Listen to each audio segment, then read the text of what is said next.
तो हेलो दोस्तों, welcome back to my channel Chanakya physics classes. तो सबसे पहले तो आपका इस मैकेनिकल प्रॉपर्टीज ऑफ फ्लूइड के फर्स्ट लेक्चर में बहुत बहुत स्वागत है। तो आज ना हम लेक्चर फर्स्ट है ये मैकेनिकल प्रॉपर्टीज ऑफ फ्लूइड का।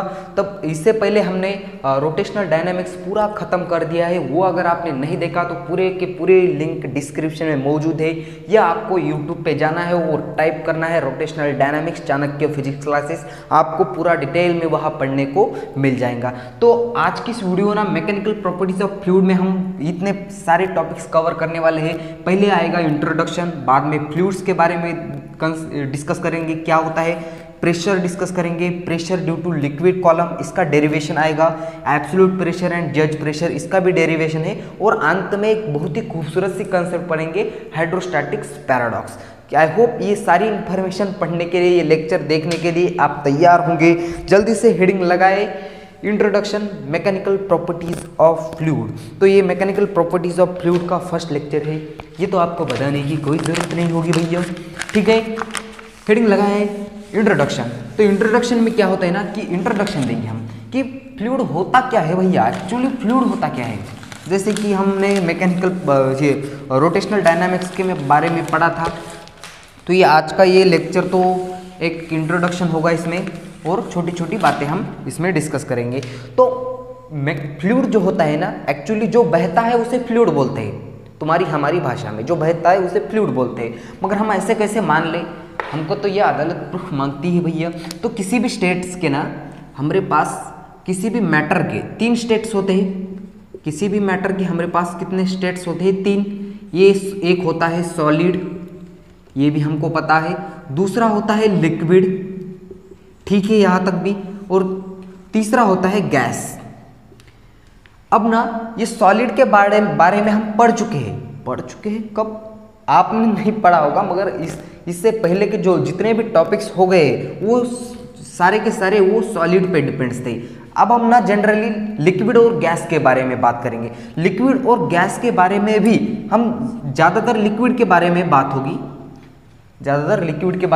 होगी, क्योंकि ये इस फ्लूइड में वो लिक्विड की बात होगी। वैसे फ्लूइड तो गैस भी है, जो भी बहता है उसे फ्लूइड बोलते हैं, उसी को भी ये भी आएगा, मगर ज़्यादातर बात होगी सिर्फ और सिर्फ लिक्विड के बारे में। अब सॉलिड का तो हमको सबको पता है, इसका जो शेप एंड साइज है, साइज जो है वो डेफिनाइट है, फिक्स्ड है, इसलिए यह बहने की यहाँ तो बात ही नहीं आएगी। उसका वॉल्यूम भी फिक्स होगा, डेंसिटी भी फिक्स होगी, क्योंकि अगर वो कोई सॉलिड है तो उसके जो कंस्टिट्यूएंट पार्टिकल है वो एक जगह पे ऐसे थमे हुए हैं, रुके हुए हैं। मगर इस लिक्विड का ऐसा नहीं है, इसके जो कंस्टिट्यूएंट पार्टिकल है वो ऐसे मूव करेंगे, यहाँ से वहाँ उधर, वो उसको आपकी तरफ घूमना पसंद है उस लिक्विड के। तो और गैस के तो बोलो ही मत, कई भी पार्टिकल होते हैं। और इस लिक्विड का जो शेप एंड साइज है, इसका जो शेप एंड साइज जो है वो कैसी है, उस कंटेनर पे डिपेंड्स होती है, डिपेंड्स अपॉन कंटेनर,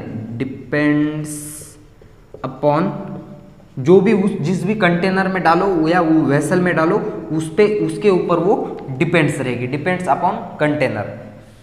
किसी भी कंटेनर में डालो वो सॉलिड, उसका वो शेप ले लेगा।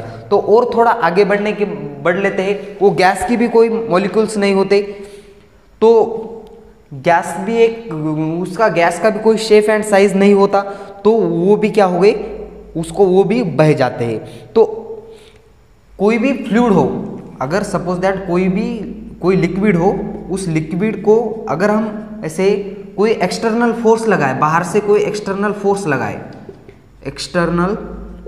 लगाए, तब वो क्या हो जाता है, वो ऐसे मोशन में आ जाता है, तब उसी को बोलते हैं फ्लूइड्स। काम खत्म। अगर कोई किसी चीज़ पे एक्सटर्नल प्रेशर लगाने पे वो अगर मोशन में आ जाए तो उसी को बोलते हैं फ्लूइड्स। ये लिक्विड के बारे में हम बात कर रहे हैं। तो उसकी डेफिनेशन की अगर बात की जाए, a flow under the action of a external force is called as a fluid. Fluid का मीनिंग क्या है? Actually fluid means the under the action of a substance that can flow. A fluid means substance that can flow. A fluid means a substance a substance that can flow. यही है original बात, तो यही है, जो substance बहता है उसी को बोलते हैं फ्लूइड्स। काम खत्म, ये हो गई इसकी इंट्रोडक्शन। अब और फ्लूइड्स के बारे में थोड़ी डिस्कस कर लेते हैं। तो इसके इंट्रोडक्शन में तो कुछ ऐसे ही बातें होगी, मन गढ़ंत बातें। मिटा दो इसको, मिटा रहा हूँ। आपको अगर नोट्स में मिल जाएगा, नोट्स के लिए आपको मैसेज करना है मुझको, इंस्टाग्राम पे मैसेज कर दो, या मुझे मेरा नंबर आपको साइड में मिल जाएगा, वहाँ व्हाट्सअप कर दो, आपको इसके पीडीएफ नोट्स मिल जाएंगे, वहाँ डिटेल में है। तो आज का तो ये भैया कौन सा इंट्रोडक्टरी लेक्चर है, इसमें तो कुछ ऐसी ही बातें होंगी। थोड़ा आगे जाएंगे तो इंपॉर्टेंट कंसेप्ट भी आएंगे, चिंता मत करो। तो वो फ्लूइड क्या होता है ज़रा देखो।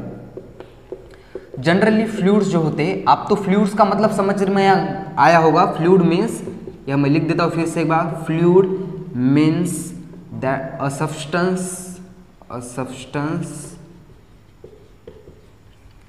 अ fluid means a substance can flow.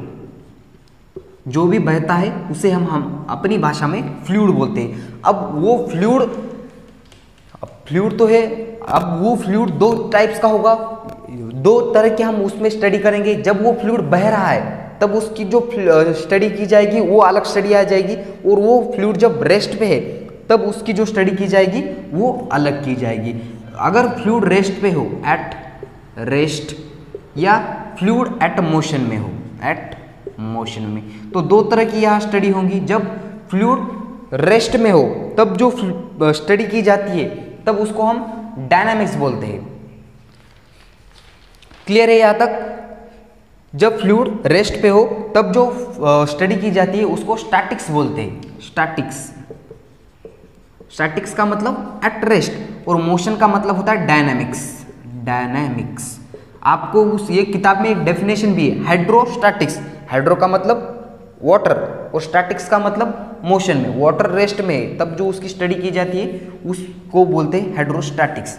Hydro का मतलब होता है वाटर, स्टैटिक्स का मतलब वो रेस्ट पे है। समझ में आ गया? हम तो जनरली तो इस वीडियो में या इसके आगे के 2-3 वीडियो आने वाले हैं, उसमें तो सिर्फ रेस्ट वाले की ही बात होगी, और बाद में हम मोशन वाला की स्टडी, मोशन वगैरह की बात वो आगे थोड़ा करेंगे। ठीक है, इतना तो समझ में आया होगा सब कुछ। हाइड्रोस्टैटिक की डेफिनेशन बताई जाए, the branch of physics which deals with the property of fluid at rest. The branch of physics which deals with the property of fluid at rest is called as a hydrostatics। कुल यहाँ तक इतना note कर लो, अगर आपको करना हो तो, नहीं भी करना हो तो नोट्स में आपको सब कुछ मिल जाएगा। तो क्या होगा, इसकी प्रॉपर्टी स्टडी की जाए फ्लूइड की, जो हम इसमें स्टडी करने वाले हैं, इस टॉपिक्स में हम स्टडी करने वाले हैं, वो फ्लूइड आइडियल फ्लूइड होगा। अब ये आइडियल क्या है भैया, बता देंगे, चिंता मत करो। आइडियल फ्लूइड क्या होता है, इसमें जो हम स्टडी करने वाले वो कौन सा फ्लूइड होगा, आइडियल फ्लूइड होगा।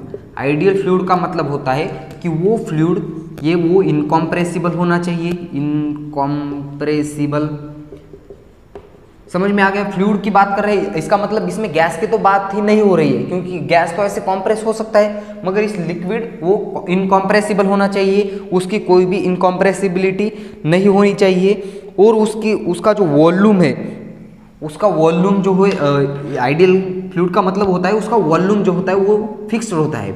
वॉल्यूम उसका फिक्स्ड होता है, वो इनकॉम्प्रेसिबल फ्लूइड होना चाहिए, उसका वॉल्यूम फिक्स्ड होना चाहिए, और दूसरी बात जो है वो फ्लूइड नॉन विस्कस होना चाहिए। अब विस्कस का मतलब क्या होता है, ऐसे एक लेयर है फ्लूइड की, ये फ्लूइड है और उसके ऊपर उसकी दूसरी लेयर है, और वो ऐसे एक दूसरे पे ऐसे खिसके ना, उसको बोलते हैं नॉन विस्कस। वो विस्कस नहीं होना चाहिए, non viscous fluid. Non viscous है, इसका मतलब उसका जो शेयरिंग स्ट्रेस है वो भी जीरो होना चाहिए। उसका sharing stress non sharing stress होना चाहिए। शेयरिंग स्ट्रेस जीरो है, इसका मतलब क्या है, उसका शेयर मॉडुलस जो है वो जीरो है। उसका शेयर मॉडुलस उसका जीरो होना चाहिए। शेयर मॉडुलस उसका जीरो होना चाहिए। इसका मतलब नॉन विस्कस फ्लूइड का वही मतलब होता है, उसका शेयरिंग जो स्ट्रेस है, शेयर मॉडुलस है वो जीरो है। वो ऐसे एक पे एक लेयर ऐसे कॉम्प्रेस नहीं हो सकती, इसका मतलब वो विस्कस है, और विस्कस है इसका मतलब उसका शेयर मॉडुलस 0 है। कूल यहाँ तक, बड़े थोड़ा और आगे, इतना नोट कर लो अगर आप आलसी बच्चे नहीं हो तो। ये क्या बात हुई यार। अब हम देख लेते हैं प्रेशर की कंसेप्ट में कुछ पढ़ लेते हैं। प्रेशर इज इक्वल टू क्या होता है। प्रेशर हेडिंग लगाई जाए प्रेशर। आगे बहुत ही इंटरेस्टिंग कंसेप्ट आने वाले हैं, बिल्कुल भी इस वीडियो को आपको स्किप नहीं करना चाहिए। प्रेशर, तो प्रेशर क्या होता है ना, जब वो हमारे घर वाले देते हैं उसी को हम प्रेशर बोलते हैं, हमारी जो सर पे है, तो वो नहीं है प्रेशर। ऐसे प्रेशर को ऐसे पी से डिनोटेड कर देते हैं। इतनी हल्की बात आपने बताई सर, वाह सर वाह, क्या मजा आ गया सर। आपको एक और राज की बात बताऊं, जैसे आपका मुंह खाने के लिए होता है, वैसे तो गाली भी देने के लिए होता है, उसी तरह वो नीचे जो लाल बटन दिखाई दे रहा है वो ना दबाने के लिए होता है, सब्सक्राइब करने के लिए। अरे बाप रे सर, आपने तो बहुत ही बड़ी बात कही थी। ये प्रेशर ये देखो प्रेशर क्या होता है। प्रेशर इक्वल टू ये होता है फोर्स पर यूनिट एरिया। सही है, ये गलत है। तो ये पर modulus of force per unit area, गलत है ये। अब तो सही बोलना है यार, गलत बताने की क्या जरूरत है। ठीक है, तो वो होता है force perpendicular per unit area. ठीक है, इसको ऐसे मॉडुलस लगा दोगे तो भी ठीक है। तो ये ए एकदम सही है, perpendicular force per unit area. Suppose that ये एक ऐसा लेयर है, ये लेयर है, इस पे हमने एक ऐसा परपेंडिकुलरली फोर्स एक्ट किया इस इतने सरफेस एरिया पे, इस पे क्रॉस सेक्शनल एरिया पे, उसी को बोलते हैं प्रेशर। प्रेशर का फॉर्मूला समझ में आएगा। प्रेशर, अब मैं हर बार ऐसे परपेंडिकुलर नहीं लिखूंगा, आपको समझ में आना चाहिए कि वो प्रेशर इक्वल टू होता है फोर्स पर यूनिट एरिया। तो इसका ये हो गया खूबसूरत सा फॉर्मूला। इसकी डेफिनेशन की बात की जाए तो वो होगी the force exerted by a fluid at a rest per unit surface area of a constant is called as a pressure of the fluid. समझ में आ गया। तो इसके एसआई यूनिट्स की बात की जाए, ये सब रटी रटाई चीज नहीं है यार, ये तो कॉमन बात है। तो इसकी एसआई यूनिट्स की बात की जाए तो एसआई यूनिट्स प्रेशर का क्या आ जाएगा, तो SI units is equal to force का यूनिट क्या होता है, न्यूटन। एरिया का मतलब length into breadth, length into breadth, area का मतलब मीटर स्क्वायर। तो ये हो गया इसका, ये खूबसूरत सा यूनिट आ गया SI unit, newton metre square. कुल यहाँ तक। अगर इसके डायमेंशन की बात की जाए तो करें डायमेंशन की बात, क्यों ना करें सर, आपकी मर्जी। डायमेंशन, तो डायमेंशन ज़्यादातर आपको वो फार्मूले से बनाना आना चाहिए। तो फोर्स का फार्मूला होता है मास इनटू एक्सेलरेशन, और नीचे है एरिया। तो इसको मॉडिफाई किया जाए तो मास के m1, एक्सेलरेशन के, एक्सेलरेशन इक्वल टू होता है वेलोसिटी अपॉन टाइम, और वेलोसिटी इक्वल टू होता है डिस्प्लेसमेंट अपॉन टाइम, और नीचे का टाइम।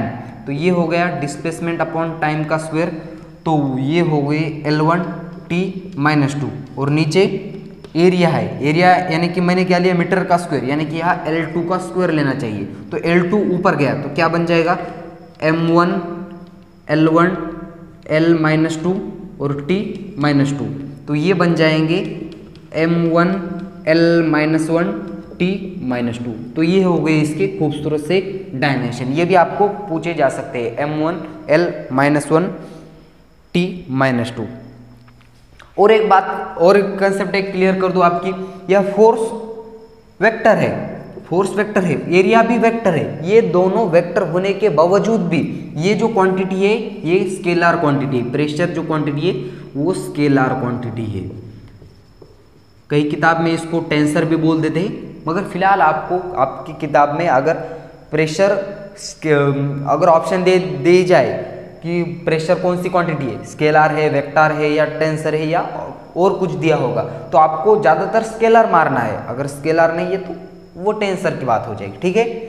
मगर ज़्यादातर वो स्केलर क्वांटिटी है। ये वेक्टर, फोर्स वेक्टर होने के बावजूद भी और एरिया वेक्टर होने के बावजूद भी ये कौन सी क्वांटिटी है, स्केलर क्वांटिटी। ये आपको याद रख देना है।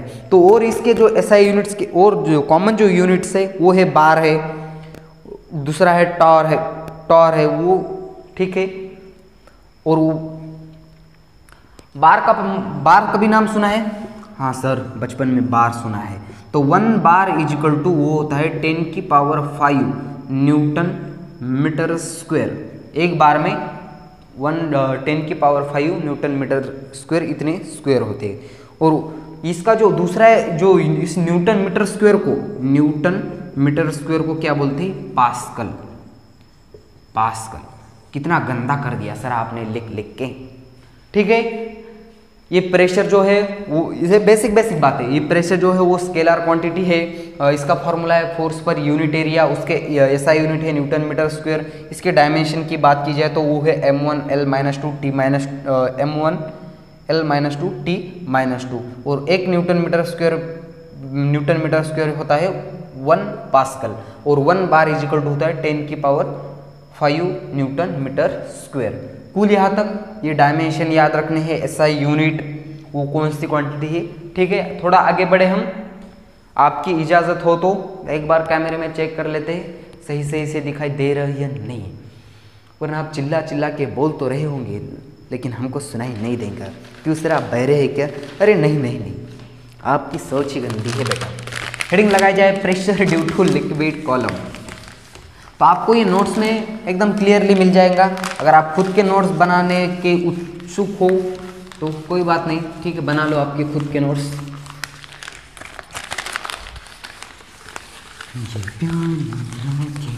बिंदु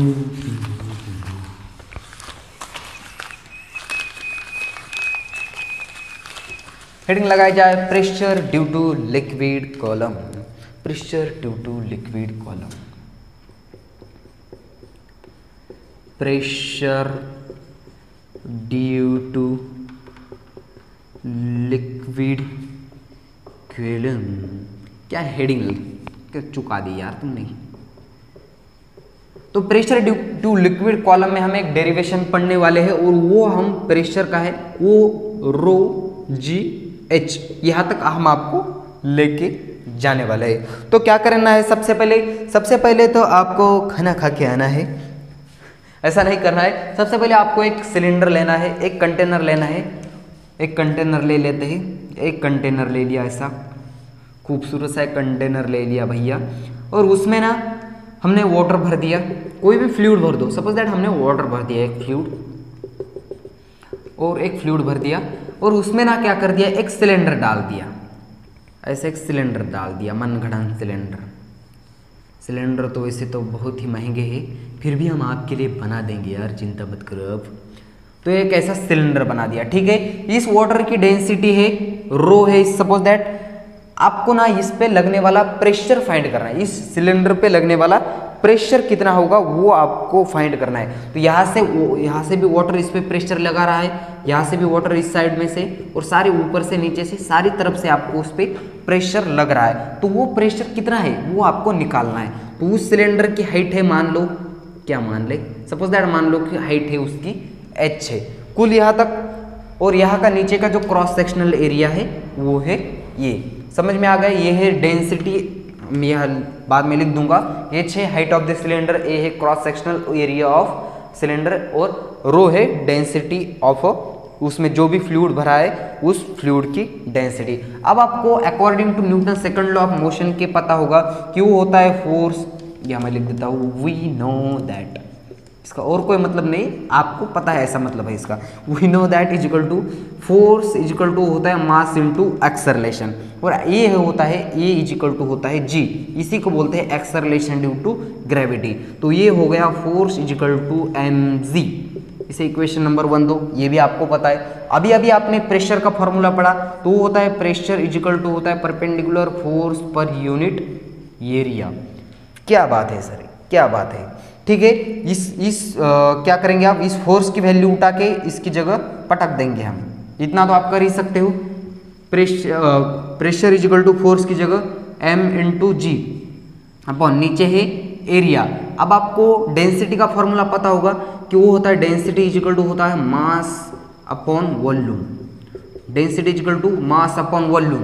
क्लियर है? यहाँ तक डेंसिटी का फॉर्मूला सबको पता है, होगा ही, क्योंकि इतनी इजी कंसेप्ट है। डेंसिटी इज इक्वल टू होता है मास अपॉन वॉल्यूम। अब यहाँ से हम मास निकालेंगे तो क्या हो जाएगा, यहाँ से mass is equal to density volume into density. अब वॉल्यूम का फॉर्मूला तो सबको पता है, तो mass is equal to volume क्या होता है, एरिया इनटू हाइट। समझ में आ रहा है। वॉल्यूम का फॉर्मूला क्या होता है, वॉल्यूम बार बार बता रहा हूँ मैं, वॉल्यूम इज इक्वल टू होता है एरिया इंटू हाइट। ये है वॉल्यूम का, ये एरिया मतलब ये वॉल्यूम आपने पढ़ा होगा, एरिया का मतलब होता है breath into length into height, इसीलिए हम वॉल्यूम को ऐसे क्यूब में ले लेते हैं हमेशा, मीटर क्यूब। समझ में आ गया, मीटर क्यूब क्यों ले लेते हैं, एरिया होता है ब्रेथ इंटू लेंथ और एक height, metre metre metre metre का क्यूब। समझ में आ गया। तो वॉल्यूम का इन दोनों की जगह मैंने एरिया ले लिया, तो वॉल्यूम की जगह क्या लूँ मैं, एरिया इंटू हाइट इंटू ये डेंसिटी रो। अब ये मास की पूरी वैल्यू उठा के इसकी जगह पुट कर देनी है आपको, यू यू जुम जुम जुम बुम बुम। इस मास की जगह area into height into density, और इस जी की जगह जी एज इट इज, और नीचे एरिया, एरिया से एरिया बेचारा मर गया, उसने आत्महत्या कर ली, तो वो क्या बचा, सिर्फ ये रो जी एच इतना बचा। और ये आपका खूबसूरत सा प्यारा सा नन्ना सा मुन्ना सा छोटा सा डेरिवेशन आ गया। ठीक है, बता दें इसके, ये है प्रेशर ऑफ लिक्विड, ये रो है डेंसिटी ऑफ अ फ्लूइड, उसमें जो भी आपने फ्लूइड भरा है उसकी डेंसिटी, जी है एक्सेलरेशन ड्यू टू ग्रेविटी, और एच है height of cylinder, HEIGHT height of cylinder. कितना गंदा लिख देते हो सर आप। आपको एक कॉमन सेंस नाम सुना है, हाँ सर पड़ोस में ही रहता है कॉमन सेंस, तो उस कॉमन सेंस से आपको खुद से खुद बनाना है। ठीक है, बनाना वो खाने वाला नहीं। अब नेक्स्ट टॉपिक्स की ओर बढ़ लेते हैं हम। एटमॉस्फेरिक प्रेशर, मिटा दो इसको, मिटा दो सर मिटा दो, कोई दिक्कत नहीं है। इतना गंदा लिखा है कि हम क्या करें, हम लिख भी नहीं सकते, वैसे भी हमको कहाँ लिखना है। आपको नोट्स के लिए हमको मैसेज कर दो, हम आपको नोट्स प्रोवाइड करेंगे।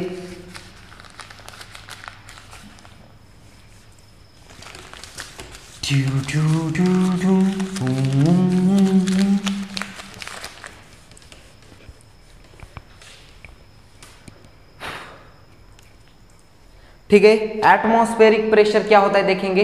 Atmospheric pressure, atmospheric pressure. अब एटमॉस्फेरिक प्रेशर ये क्या होता है, एटमॉस्फेयर में ना एक चीज होती है।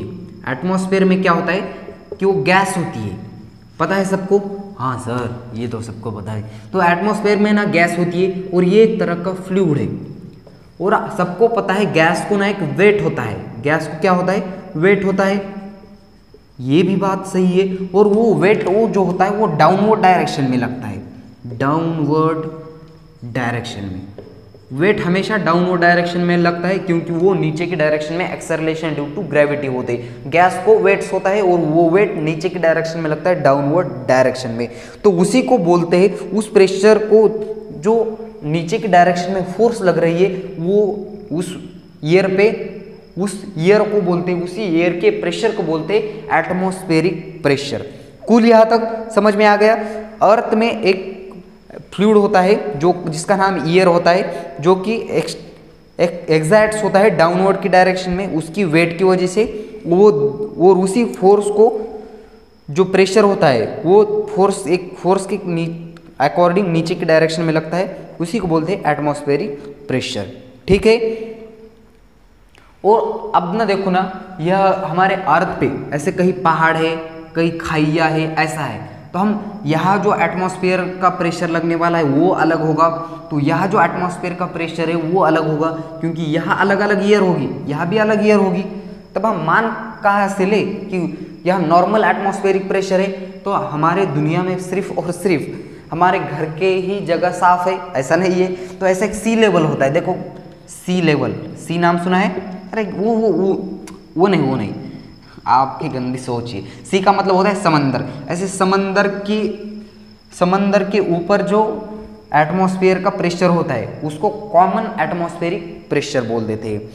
The atmospheric pressure at sea level is called as a normal atmospheric pressure. और एक एटमॉस्फेरिक प्रेशर के बारे में बात होती है, वो भी करेंगे हम। पहले इतना तो नोट कर लो, आप कर लिया नोट्स? वो क्या होती है, वो डेंसिटी के बारे में होती है। Density of air in the atmosphere decrease with increase height. Height बढ़ाने पे उसकी डेंसिटी जो होती है वो होती है डिक्रीज। डेंसिटी का मतलब समझ रहे हो, उसके पार्टिकल्स, सपोज दैट ये है एयर का एक ऐसा बलून है और इसमें जो ऐसे एयर के पार्टिकल्स है वो कितने कितने नज़दीक है उसको बोलते हैं उसके डेंसिटी। डेंसिटी कम है इसका मतलब वो पार्टिकल्स ऐसे दूर दूर है, डेंसिटी ज़्यादा है इसका मतलब वो कांस्टेंट पार्टिकल ऐसे नज़दीक है। समझ में आ रहा है? बड़े और थोड़ा आगे, कूल यहाँ तक बढ़ लेते हैं, थोड़ा और आगे। वीडियो लंबा तो नहीं हो रहा है सर, तुमको ही लंबा कर देंगे हम। ठीक है, इतना नोट कर लो जल्दी से, फास्ट 180 की रफ्तार से। वो कौन सी स्पीड होती है सर? नाम तो सुना सुना सा लग रहा है। अब निकाल देते हैं एब्सोल्यूट प्रेशर और जज प्रेशर।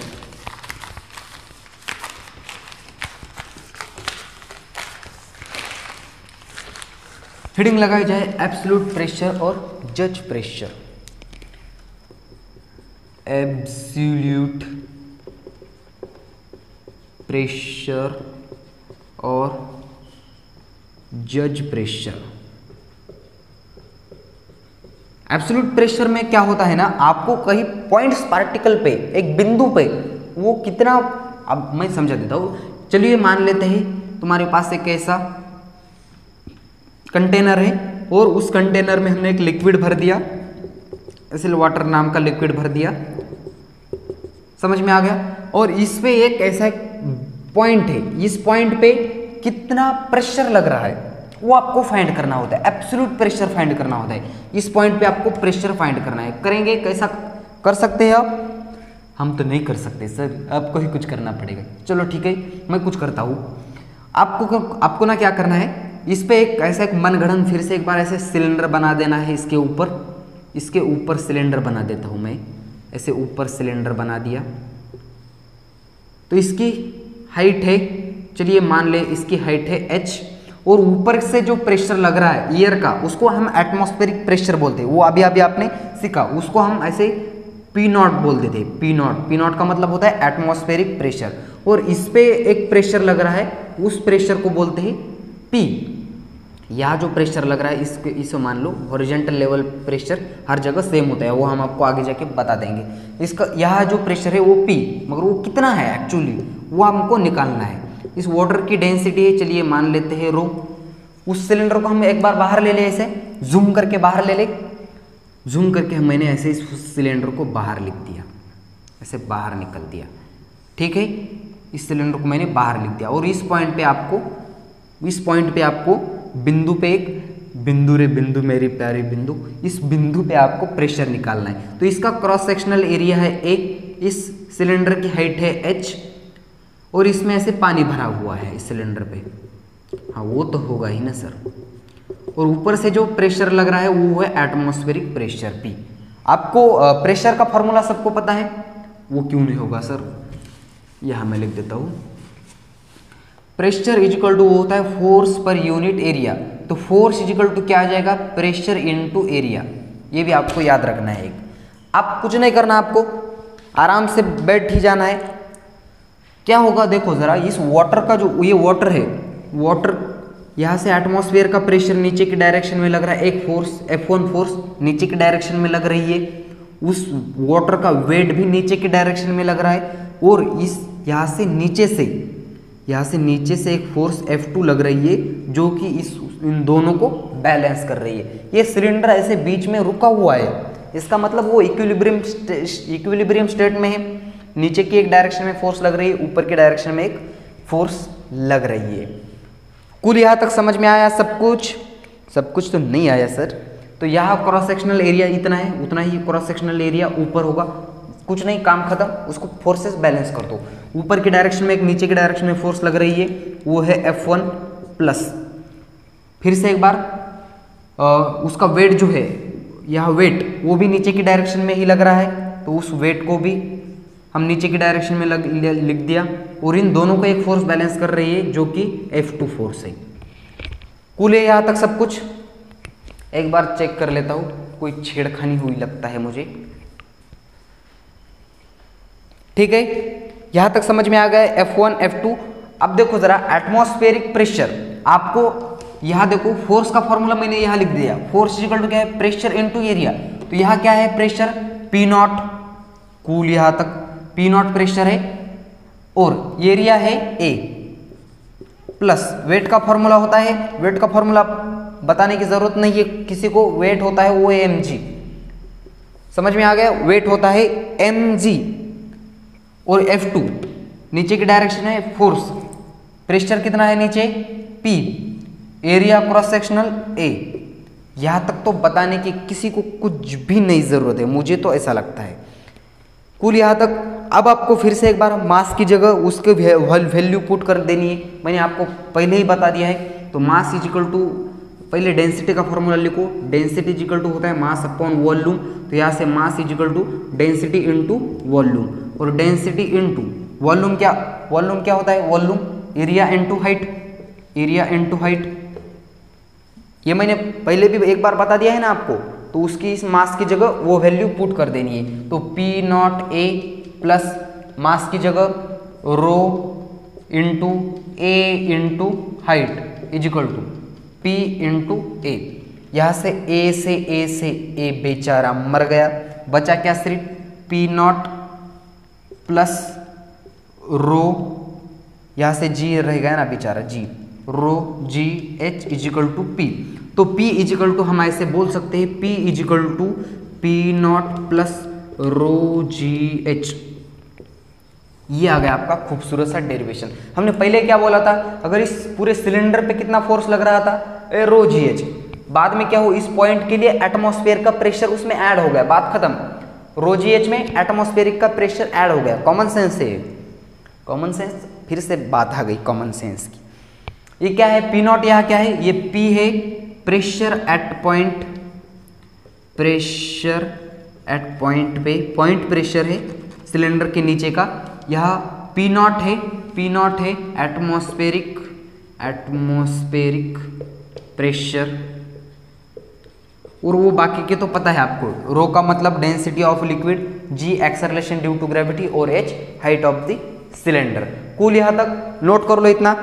बड़े थोड़ा और आगे, एक कदम आगे बढ़ लेते हैं, और बाद में इस वीडियो को देते यह खचाक से फुल स्टॉप। ठीक है, अब ने ये तो आप हॉरिजॉन्टल सिलेंडर के बारे में हमने पढ़ा, मगर एकदम इसी तरह ये तो हमने वर्टिकली पढ़ा, वर्टिकल के बारे में, वर्टिकल वेरिएशन ऑफ डेप्थ के बारे में। हॉरिजॉन्टल के बारे में भी ऐसा ही होता है कुछ। हॉरिजॉन्टल के बारे में कैसा, सपोज दैट मान लो कि तुम्हारे पास ऐसा एक सिलेंडर है, और इस सिलेंडर पे यहाँ ये कंटेनर है, और इस कंटेनर में कैसा एक सिलेंडर को ऐसे लेटा दिया, और आपको बोला कि यहाँ प्रेशर और यहाँ प्रेशर कितना है, तो वो आपको बता दूँ कि मैं वो प्रेशर सेम होता है। तो वो होता है प्रेशर, इस पे लगने वाली यहाँ से फोर्स और इस पे लगने वाली फोर्स, यहाँ सबको क्रॉस सेक्शनल एरिया है A, और यहाँ से प्रेशर लग रहा है P1 और यहाँ से लग रहा है प्रेशर P2। तो आपको फोर्सेस बैलेंस करने हैं, तो force F1 is equal to F2 होगा। तो F1 की जगह P1A is equal to P2A, यहाँ से A से A मर गया, यानी कि P1 is equal to P2। Horizontal level पे प्रेशर हर जगह सेम होता है। Horizontal pressure remain same at each point for a non accelerated fluid. But ये जो फ्लूइड है इसमें भरा हुआ, इसमें ऐसे जो भरा हुआ फ्लूइड है वो रेस्ट पे होना चाहिए। फ्लूइड वो नॉन एक्सेलरेटेड होना चाहिए, बहता हुआ नहीं चाहिए हमको। फ्लूइड जो कैसा होना चाहिए, नॉन एक्सेलरेटेड, नॉन एक्सेलरेटेड। समझ में आ गया, नॉन एक्सेलरेटेड। ये फ्लूइड बहता हुआ नहीं चाहिए। तो हॉरिजॉन्टल लेवल पे इस पॉइंट पे और इस पॉइंट पे प्रेशर वो जो होता है वो सेम होता है। अब इसी बात को वो फोर्स सिर्फ प्रेशर डिपेंड्स होता है उसकी हाइट्स पे, या तो हाइट का कोई मसला ही नहीं है। तो इसको मैं मिटा के ना एक प्यारी सी कंसेप्ट आगे की हो, हाइड्रोस्टैटिक्स पैराडॉक्स समझाता हूँ, और इस वीडियो को इसे बंद कर देता हूँ, जल्दी से हेडिंग लगाई जाए हाइड्रोस्टैटिक्स पैराडॉक्स। ये ना बहुत ही इंटरेस्टिंग है हाइड्रोस्टैटिक्स पैराडॉक्स, सब कुछ तो इंटरेस्टिंग है सर सिवाय ये फिजिक्स छोड़ के। तो हाइड्रोस्टैटिक्स पैराडॉक्स में ना क्या होता है, हाइड्रोस्टैटिक्स हेडिंग लगाओ, हाइड्रोस्टैटिक पैराडॉक्स। तो ये हाइड्रो का मतलब वाटर, स्टैटिक्स का मतलब रेस्ट पे है। तो वो आपके सामने ना कुछ ऐसे सवाल है, कुछ सिलेंडर बना देता हूँ मैं। सपोज दैट ये पहला सिलेंडर है, इसमें ना ऐसे लिक्विड भरा हुआ है। दूसरा सिलेंडर लाइक दिस कुछ ऐसे है तुम्हारे पास, इसमें ना वही लिक्विड भरा है। और तीसरा है लाइक दिस कुछ ऐसा सिलेंडर है, या मैं कुछ ऐसे बना देता हूँ इसको, कैसे भी बना दो सर, आपकी मर्जी, आपका बोर्ड से, आपकी इंक है, आपकी पेन है सर, हम क्या कर सकते। ठीक है, इसमें ऐसे लिक्विड भरा हुआ है, इन तीनों में एक ऐसे लिक्विड भरा हुआ है। ऊपर का एटमॉस्फेरिक प्रेशर है, सपोज दैट मैंने इसको नाम दे दिया ABC। ऊपर का एटमॉस्फेरिक प्रेशर है P0, सबके ऊपर P0 और इसके भी ऊपर P0।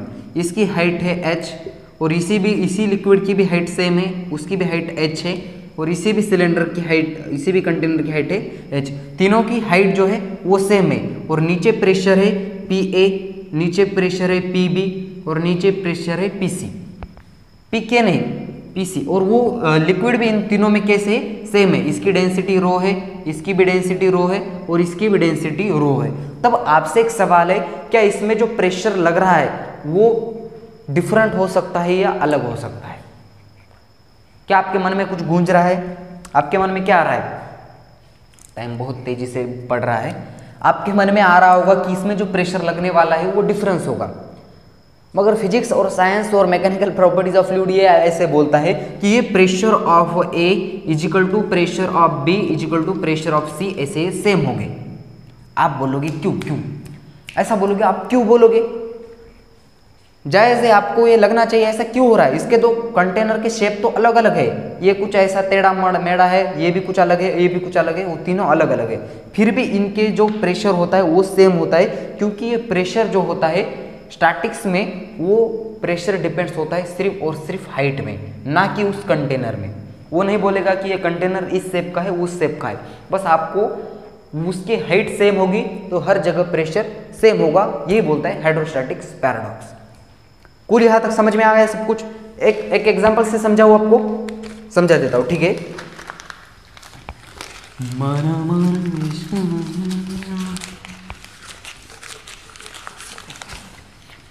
अब देखो, मैं आपको एक एग्जाम्पल के थ्रू समझा देता हूँ।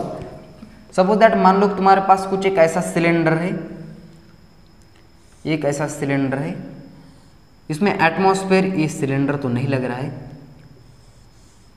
और यहाँ का एटमॉस्फेरिक प्रेशर है PO, यहाँ की हाइट है h, इसकी डेंसिटी है, इसमें जो लिक्विड भरा हुआ है, जो फ्लूइड भरा हुआ है उसकी डेंसिटी है रो, और यहाँ का आपको प्रेशर है, सपोज दैट इस पॉइंट का प्रेशर है, इस पॉइंट का प्रेशर है P, और इस एटमॉस्फेयर, इसके बॉटम में जो प्रेशर लग रहा है वो है P। इसको सपोज दैट ऐसे मैं P1 मान लेता हूँ, P1, और इसको P is equal to P1 plus, और इसका जो इस सिलेंडर का पूरा फ्लूइड का मैंने डेरिवेशन आपको बता दिया है, वो आता है ρgh। यह नीचे की बॉटम में इतना फ्लूइड लग रहा है। अब आपको एक ऐसा सिलेंडर है, चलिए मान लेते हैं, अरे यार ये कैसा कंटेनर आ गया, ये हुई ना बात। तो ये एक ऐसा सिलेंडर है, इसका शेप जो है वो एकदम डिफरेंस है, और इसकी हाइट है ऐसी h, और यहाँ का ये क्या नाम बीच में आ रहा है यार, और यहाँ का जो प्रेशर है वो है P1 है, और यहाँ का प्रेशर सपोज दैट मान लो P, और इसी लिक्विड की भी डेंसिटी है वो है रो है, इसी डेंसिटी, इसकी डेंसिटी है रो। अब ना आपको एक पूछा जा रहा है कि यहाँ भी नीचे लगने वाला प्रेशर वो सेम होगा क्या, P1 प्लस ρgh, यही प्रेशर होगा क्या? तो तो इसका जवाब है हाँ। क्या बोले तुम? हाँ बिल्कुल, इसका जवाब है हाँ। हम आपको इसका प्रूफ करके भी दिखा सकते हैं क्या? चलो कोशिश करते हैं दिखाने की। कोशिश नहीं चलेगी, सिर्फ कामयाबी हमें चाहिए, ठीक है। तो हमको ना इसके बीच में दो कुछ सिलेंडर बना देते हैं हम। सपोज दैट, चलो मान लो कि इसके बीच में एक ऐसा सिलेंडर बना दिया, चलो बना दिया, और ऐसा एक दो ने 3 सिलेंडर बना देते हैं, और एक ऐसा सिलेंडर बना दिया। ये बाप का माल समझ रखा है क्या सर? कितने भी सिलेंडर बना रहे हो? जी बिल्कुल। तो यहाँ ऐसा सिलेंडर बना दिया। अब ना आपको क्या करना है, इस वाले सिलेंडर की हाइट जो है वो है h1 और इस वाले सिलेंडर की हाइट है h2। ये हुई ना बात सर, इतने सारे सिलेंडर बना दी, इसकी हाइट है h1। अब ना आपको यहाँ लगने वाला प्रेशर फाइंड करना है, यहाँ लगने वाला प्रेशर फाइंड करना है इस पॉइंट पे। तो इस पॉइंट पे लगने वाला प्रेशर कितना होगा? P इजिकल टू क्या होगा? ऊपर से एटमॉस्फेरिक का प्रेशर लगने वाला P1 और इस सिलेंडर पे लगने वाले रो जी एच, फिर से एक बार, और हाइट h1 है इसकी। अब यहाँ हॉरिजेंटल लेवल पे मैंने बोला है कि प्रेशर सेम होता है, मैंने बोला था ना हॉरिजेंटल लेवल पे जो प्रेशर होता है वो सेम होता है, ये तो आपको मानना ही पड़ेगा। तो यहाँ इतना जो प्रेशर है वो उतना ही प्रेशर इस पॉइंट पे भी होगा। तो pressure is equal to P1 plus rho G H1। यहाँ जितना जो प्रेशर है उतना ही प्रेशर यहाँ होगा। अब क्या करना है आपको? अब देखो जरा, यहाँ देखो इधर इस वाले पॉइंट पे कितना प्रेशर लग रहा है। तो उस फिर से एक बार, ऊपर का एटमॉस्फेयर का जो कितना प्रेशर लग रहा है ये वाला P1 plus rho G H1, और इस पे फिर से एक बार प्लस हो रहा है यहाँ का प्रेशर। समझ रहे हो मेरे बात को? समझो, इस पे आप देखो, इस साइड में इस पे कितना प्रेशर लग रहा था एटमॉस्फेयर का प्लस रो जी एच।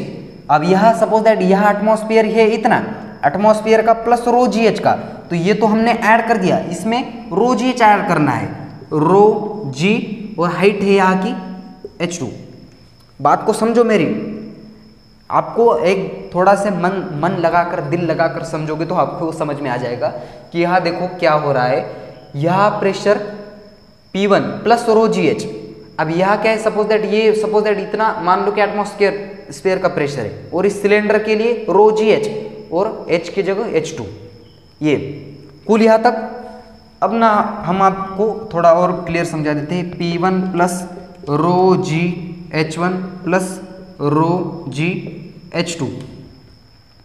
इस रो जी H और रो जी कॉमन ले लेते हैं। P1 प्लस रो जी कॉमन ले लिया, बचा क्या? सिर्फ H1 प्लस H2।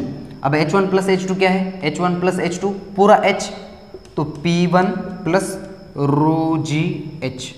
तो ये देखो है सेम। तो इसी तरह काम करता है हाइड्रोस्टैटिक्स पैराडॉक्स। पैराडॉक्स तो सुनने में अच्छा लगते हैं, मगर उसका मैकेनिज्म पढ़ने में उतना ही बुरा लगता है।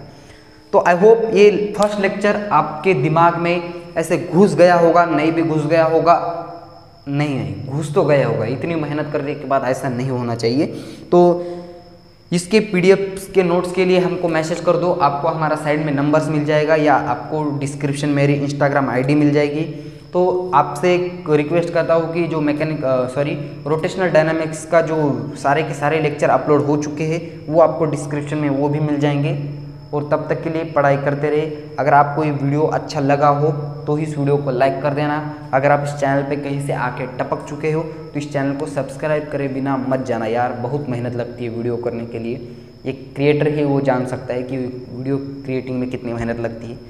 खैर छोड़ो, आपको तो पढ़ाई करनी है, हमको नोट्स के लिए मैसेज करो। और वीडियो पसंद आया हो तो वीडियो को लाइक कर दो, नए हो तो इस चैनल को सब्सक्राइब कर दो। और तब तक के लिए पढ़ाई करते रहो, और तब तक के लिए वेरी ऑल द बेस्ट।